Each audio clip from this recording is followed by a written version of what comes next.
Les colons justifient la colonisation par les routes, par les écoles et les hôpitaux qu'ils ont créés. Je répète encore. Les colons justifient la colonisation par la route, les écoles, les infrastructures qu'ils ont créées. Un, ils mentent parce que, ils n'ont rien créé. C'est la main-d'œuvre africaine, transformée en corvée, qui a fait le travail. S'il fallait payer ça, on ne peut pas évaluer. Mais pour aller plus loin, les Européens eux-mêmes acceptaient la colonisation romaine et autres de tous les empires, là, parce que ces empires-là construisaient les routes,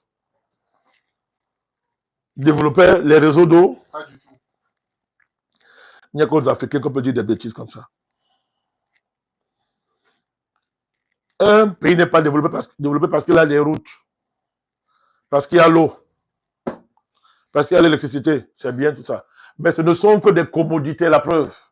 L'Europe a tout ça. Où va l'Europe? Dans la perdition, président. Où va l'Occident? Où va l'Amérique?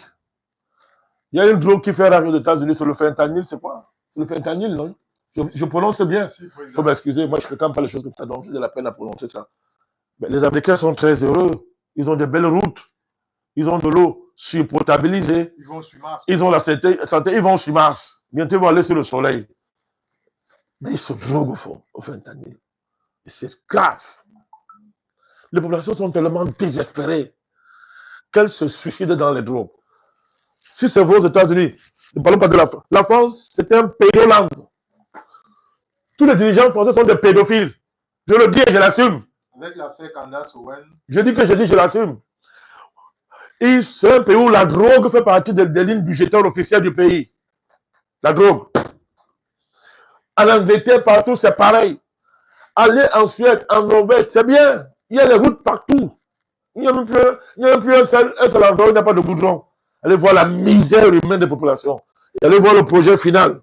On va les virtualiser à travers l'identité numérique et la puce. On va les pandémiser tous. Ça a commencé en France.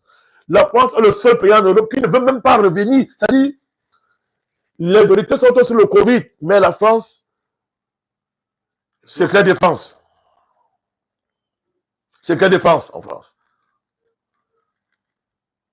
Mais regardez les dirigeants européens. C'est incroyable. Quel est l'honneur qu'on a à avoir un dirigeant comme Macron à la tête de son pays? Les Français pleurent tous les jours là-bas. Quel est l'honneur à avoir un dirigeant comme Netanyahou? Donc voilà tout ce que Dieu peut donner à Israël. Netanyahou, ça veut tout dire. Ça veut tout dire.